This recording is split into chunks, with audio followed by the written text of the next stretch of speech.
అందరికీ నమస్కారం అండి.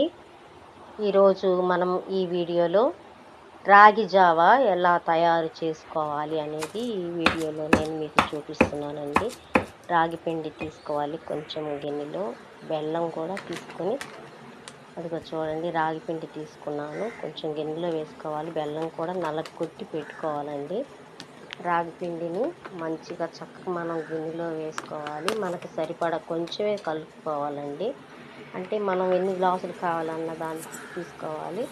రాగి పిండిలో కొంచెం సాల్ట్ కూడా వేసుకోవాలండి. నీళ్లు కూడా పోసుకొని కొంచెం తగినంత సాల్టే వేసుకోవాలి. కొంచెం వాటర్ కూడా వేసి ముందుగానే వేరే గిన్నెలో రాగి పిండిని కలుపుకోవాలండి. కలిపిన తర్వాత మనం ఒక పాత్రలో నీళ్లు తీసుకుని ఆ నీళ్లు తెరిలిన తర్వాత బెల్లాన్ని, నల్లగొట్టిన బెల్లాన్ని గిన్నెలో వేసుకోవాలండి. అది చక్కగా తెరిలిన తర్వాత మనం కలిపి ఉంచుకున్నటువంటి రాగి పిండిని అది ఉండలు లేకుండా చక్కగా కలుపుకోవాలి. పలసగా కలుపుకోవాలండి. ఉండలు కడితే బాగోదు, అసలు పలసగా కలుపుకోవాలి.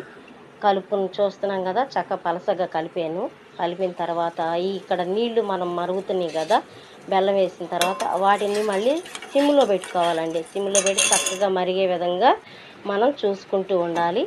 ఇప్పుడు కలుపుకున్న రాగి పిండిని పలసగా కలుపుతాం కదా, అది చక్కగా పోయాలండి. గిన్నెలో పోసిన తర్వాత మళ్ళా స్పూన్ తీసుకొని చక్కగా తిప్పాలండి. ఎందుకంటే అది మరి ఉండలు కాకుండా గడ్డలు కడుతుంది. ఒక్కోసారి గడ్డలు కట్టకుండా పలసగా కలిపితే చక్కగా వచ్చిద్దండి. గడ్డలు కడితే బాగోదండి, ఉండలుగా ఉంటుంది. కాబట్టి మళ్ళీ మనం సిమ్లో పెట్టుకొని చక్కగా తిప్పాలండి. తిప్పితే అదిగో చూస్తున్నాం కదా, చాలా బాగా వచ్చిందండి. వచ్చినప్పుడు అది మరుగుతూ ఉన్నాగా మరి తగిన పాలు కూడా వేసుకోవాలి. అందులో పాలు వేసుకోవాలని కొంతమంది అయితే మరి అది మొత్తం షుగర్ ఉన్న వాళ్ళు అయితే మరి పాలు కూడా కొంచెం వేసుకోవచ్చు. షుగర్ ఉన్న వాళ్ళు బెల్లం వేసుకోరండి. కొంచెం ఉప్పు ఎక్కువగా అంటే తగిన ఉప్పు వేసుకొని దాన్ని రాగి జావని తయారు చేసుకోవడం జరుగుతుంది. చూడండి, అందుకని నేను బెల్లం కూడా వేసేసాను. రాగి జావ తయారవుతుంది.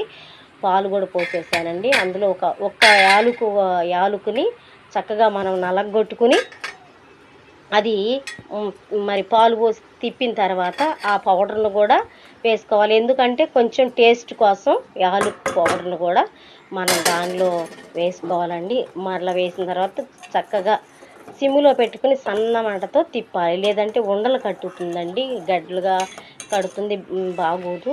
మనం చక్కగా కలుపుకోవాలి. అదిగో చూడండి, రాగి జావ తయారైపోయిందండి. బజార్లో కొనుక్కోకుండా మన ఇంట్లోనే చక్కగా తయారు చేసుకుని తాగడానికి చాలా బాగుంటుందండి. రాగి జావ చాలా శ్రేష్టమైంది. రాగి పిండితో చాలా ఉపయోగాలు కూడా ఉన్నాయండి. చూడండి, రాగి జావ తయారైపోయింది. మనం తయారు చేసుకున్న తర్వాత దానిని వాడటానికి ఒక చిన్న గిన్నెలో పోసుకోవాలి. అలాగే మీకు నచ్చినట్లయితే ఒక